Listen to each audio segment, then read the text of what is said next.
NC State baseball head coach Elliot Avent had been hinting at potentially riding off to the sunset sometime soon, but that day is not today. Avent will return in 2025.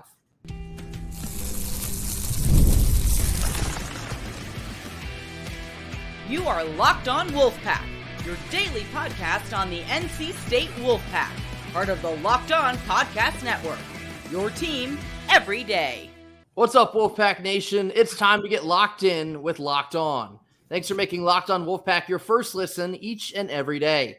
We are free and available wherever you get your podcast and on YouTube, part of the Locked On Podcast Network, your team every day.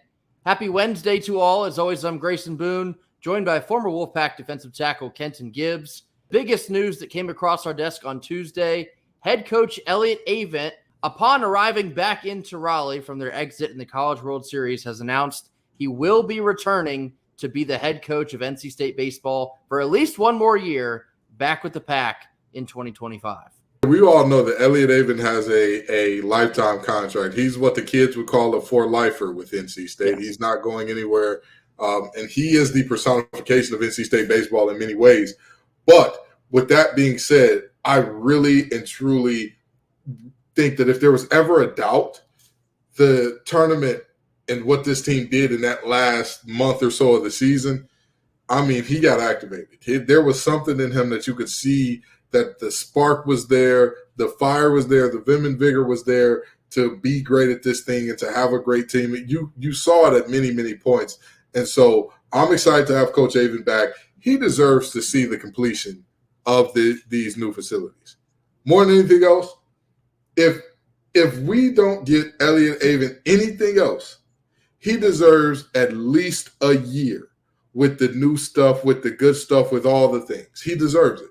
Because, again, I'm not saying that he found this program in a bad place. But what I will say is he's leaving the program better than what he found it. I don't think anybody can disagree with that. So with all due respect, Elliot Avent, you go ahead and keep managing this thing as long as you want, because obviously we're all going to have things that we question when things go wrong or things that we say, oh, we wouldn't have made that decision. It's easy to be an armchair quarterback. It's easy to be an armchair manager. It's easy to be an armchair podcast. So it's easy to do everything from the comfort of your couch. But when you're in the midst of it, live in real time, when it's no longer a drill, when it's no longer a practice, when the rounds are live, what do you do then? Elliot Avent has proven time and time again that he's going to make the right decision more often than not. I'm excited to have him back for 2025. Not only is Elliot Avent the perfect representative of NC State baseball, he's the perfect representative of NC State. And you've heard me say this several times on here. There is no one I would rather lead this baseball program than Elliot Avent. He is the perfect ambassador for this university and everything it has stood for decades upon decades. All the success and all the trials and tribulations of our athletic program are instantly linked to Elliot Avent. Like, he was friends with Jim Valvano, and you still hear him share his testimony on ESPN right after winning a super regional. Immediately brings up Jim Valvano and how his teachings influenced this team in their journey back to Omaha. He is embedded in the history of NC State athletics. And like Kenton said, he's a for-lifer. He has the type of contract that only he can decide when he will no longer want to coach anymore. And Elliot Avent is the type of guy you're going to have to rip him off the field. More likely than not, he ain't going to do it willingly. So everything that he has meant to this baseball program, just completed his 27th year with us. I've also been talking a lot about the renovations that are coming to the Doak this coming offseason. Not only they're long overdue, but extremely well-deserved. And it's been a travesty that the facilities have not matched all the accomplishments that Avent has strung together through this program for nearly 3 decades. For all of these facility enhancements to finally be arriving now, better late than never, but they are certainly late. I'm more than overjoyed that he will, in fact, be here to see the completion and still be the head coach when everything is said and done. Obviously, coming off of an Omaha run, the program still wants to capitalize on this momentum in the portal with high school recruiting, very much the same as what we've been talking about for both football and basketball. Same concept here for baseball. They have to strike while the iron is hot. They're going to be continuing to evaluate guys in the portal over these next couple weeks. Now they have a lot more free time on their hands, but something that Avent and his staff has proven time and time again they can evaluate talent with the absolute best of them. You look at Makarevich this year, you look at Pennington this year, two of maybe the best transfers, like not even in the ACC, but like the country. They were that good for this Wolfpack baseball program. And so a lot of times it gets overlooked, and just the success that the player has, they don't get here unless Avent and the coaching staff looks into the portal, looks at what they need. Two of the most high character guys they could have found. And now those two have left a lasting impact on this program forever. All of the credit for that goes to Avent and his staff. And there's just countless stories of very similar magnitude. I'm so excited that he will be here in 2025. He deserves to see the fruits of his labor in these new facility renovations. We talked a little bit yesterday. He already has an extremely strong core of young guys to be looking at Omaha next year. Not to put the cart in front of the horse, but you return a lot of these key arms, some of these key bats, go into the portal and grab a couple things that you need. You can be right back at this thing. You can be right back on the road to Omaha as soon as 2025. So it was game 3 down in Athens, the super regional, and they brought him on shortly after, and they hit him with the hard question instantly. Hey, coach, have you thought at all about retiring? We all know you're getting up in age. You've accomplished a lot. What are your thoughts on that? Basically, he said something to the effect of, some days it is kind of hard for me to get to the ballpark, and other days I can't wait to get there. So I've thought about riding off in the sunset, but that day is not today.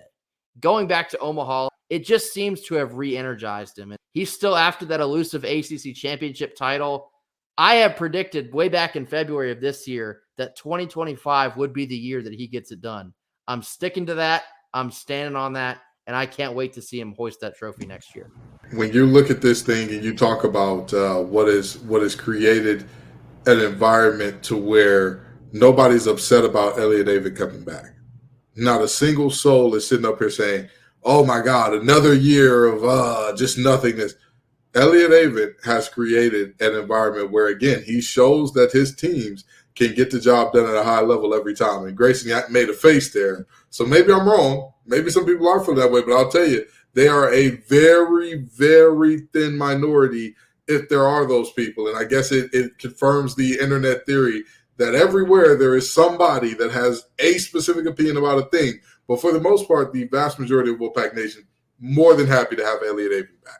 I'm going to say this, and it's kind of like a blanket call out to a lot of the social media uproar I've seen about Elliot Avent over the years, mostly in the postseason. Whenever we lose a game, everybody's like, well, Avent can't get it done. I guess it's going to have to be next year. Casuals. Point blank period. You are a casual if you hold that opinion. The consistency that this man has led with this program for nearly 30 years is not something you will probably ever see in college baseball again. Or if you do, it'll be extremely rare. You don't get this level of consistency getting to the postseason essentially every year that he's here, minus, I believe it was 6, like I said earlier. He now has 3 trips to the College World Series. That is very, very hard to do.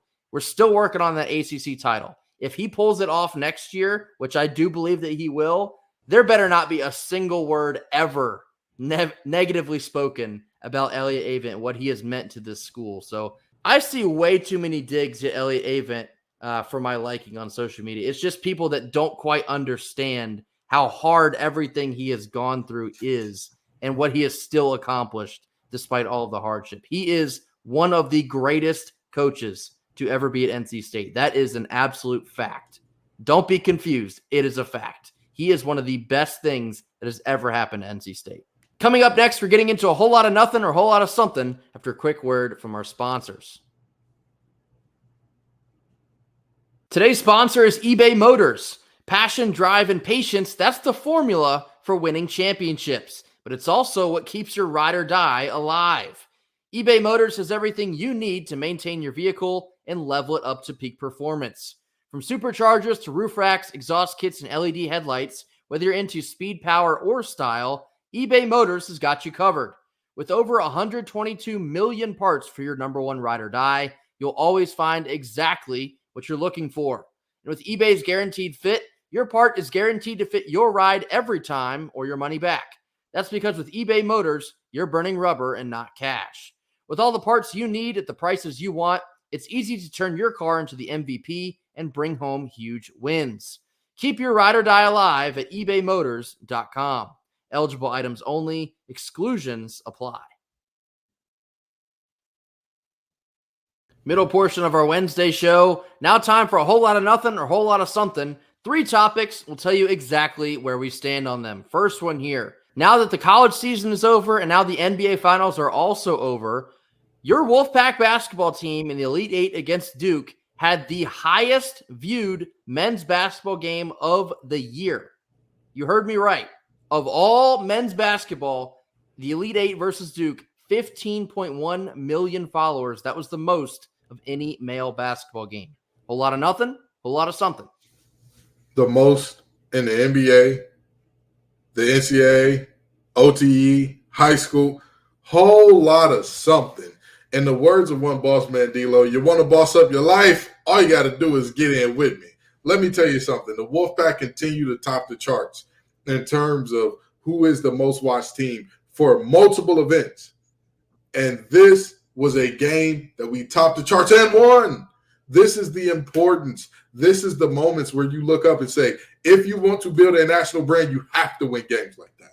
You have to win games when everybody in America is watching you. What you do in that moment, vital.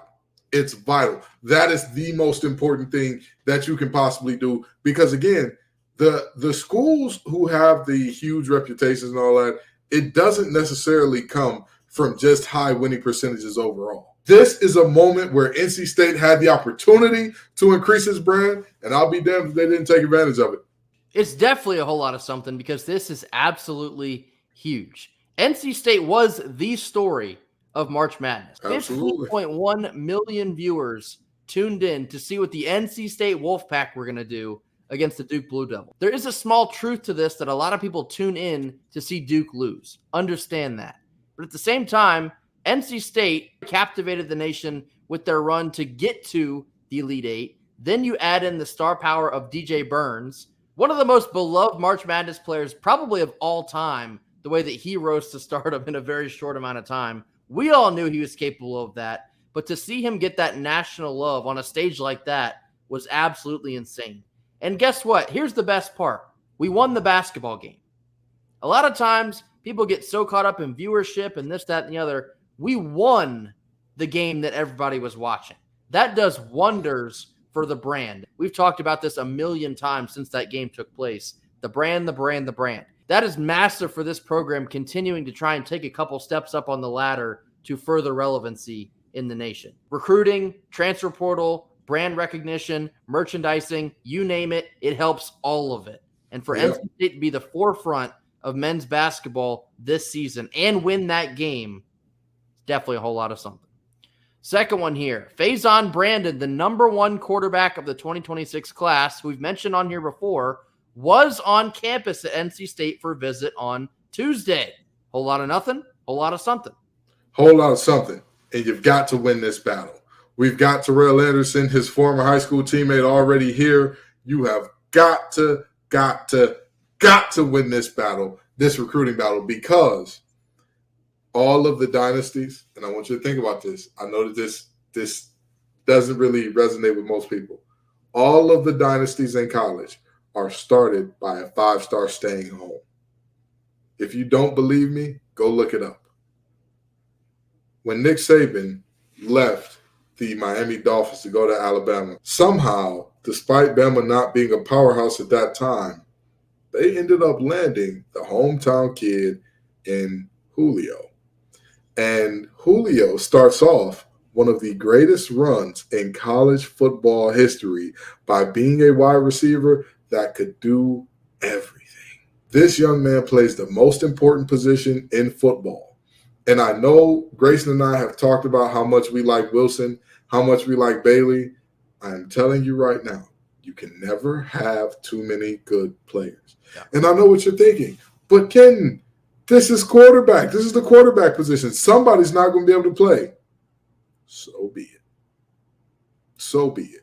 This is a massive deal. When you get a 5-star on campus and you potentially win that battle, he is a program changer. And I'm going to leave it right there. He's the type of kid that changes the fortunes of your program forever. Again, he could be the guy that starts off a very long dynasty here at State. It's a whole lot of something. Faison Brandon is the type of player and the type of quarterback that high caliber players want to play with. You look at a guy like Noah Rogers being a wide receiver that we pulled back into Raleigh. People want to play with talents like that. We talked about the relevancy of being mentioned with his name a couple weeks ago. Could NC State get his attention? What kind of relationship do we have with him? Clearly things are going pretty well as he's visiting NC State in the middle of the week, in the middle of summer. I've heard the coaching staff has developed a very strong relationship with him. It sure would be nice to win one of these recruiting battles, wouldn't it? When you're going up against the Georgias and the Alabamas and the Michigans and the Ohio States, little old NC State pulls in the number one quarterback of the 2026 class. That would be a whole lot of something. That is how you continue to raise the floor and the ceiling of your program. Then you get to a world of consistently getting 10 wins, consistently getting into the CFP. Then you'll see an influx of talent at every position when you bring in a 5-star number one quarterback like this one. So certainly something to keep your eye on. Obviously, we have our work cut out for us with all the other schools that are in the mix for the top quarterback in the country. But for NC State to be making it this far, I wouldn't rule it out. It sounds crazy. We already have what seems to be our next two quarterbacks of the future. Wouldn't rule it out. He's from just down the road. He has connections to the team. You never know, folks. The NC State brand is on the rise. If you land a Faison Brandon, supernova. Last one here. Women's basketball is the only Final Four team returning their top two scorers from this past season. Is Westmore going to stand on more business? Whole lot of nothing, whole lot of something. Whole lot of something because, and I know a lot of people aren't going to want to hear this team got better offensively this offseason. This team, one thing that Grayson and I talked about, and we lamented at many points during this season, we needed more three-point shooting. We needed players who could stretch the floor on top of what we already had in Isaiah James and in Madison Hayes. But there's something to be said about this team from the standpoint of this is a group that has, again, last year they played excellently, got to the Final Four. I knew as soon as I saw the draw come out, hey, they're going to be fine. But I want y'all to think about something. Zamaria Jones is a player that is as dynamic as I've ever seen in terms of perimeter scoring and whatnot. And then you add on top of Zamaria, you think of, well, hey, River Baldwin was a heck of a scorer inside, and she did her thing in terms of paint protection. How can we upgrade from that? Caitlin Weimer is a former conference player of the year in her conference at Boston University. Caitlin Weimer is a player that put up 19, 11, 2, and 3 last year. I don't think that it's an understatement to say she could be one of the best offensive bigs that we've had here since Alyssa Kunay. I don't think that that's hyperbole. I think that this is a whole lot of something. And this is why I say it's a whole lot of something, because I haven't even talked about the two actual players who are the players returning yet, in Isaiah James and Sanaya River. Sanaya River, absolutely excellent when she's coming downhill, be it in the half court or in transition. When Sanaya is attacking the rim, all the eyes get shifted towards her. Everybody starts closing down in the paint. Why? Because she is so athletic, so long. She is a very good player when she's headed downhill, because not only can she score, she can find the right pass as well. And then you talk about Isaiah James. What can she not do in terms of scoring? She can give it to you off the catch and shoot. She can give it to you off a step back three. She can create off the dribble. Westmore's always going to call some sets for her to get open, but I'll tell you, any way you want it, she can give it to you. And so you combine them with a new infusion of scoring, both interior and on the perimeter. I am telling you right now, returning both leading scorers from last year, and that's a whole lot of something in my book.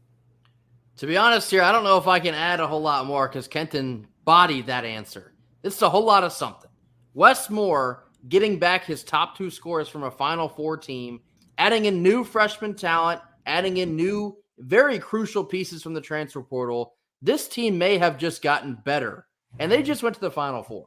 Like that is a very legitimate possibility here. Another offseason of work for Sanaya Rivers and Isaiah James. They're going to be terrifying next year. You saw in this Final Four run for the women's team, those two are basically the straws that stirred the drink. Once they go, the rest of the team will follow. And they were talented enough to take this team all the way to the Final Four. You get them additional help from both the transfer portal and from freshman talent coming in. You keep developing all the in-house players you still have. Madison Hayes returning. That's a really big deal. Year 2 of Zoe Brooks. That's a really big deal. This team's going to be terrifying. I'd have a really hard time imagining they're not in the top 10 preseason when that will come out. This team is absolutely loaded with talent. They're loaded with key experience. Coming up short in the Final Four is almost like a silver lining for this group because now they know what it takes to get there and what it may take to get further than that and win the whole freaking thing.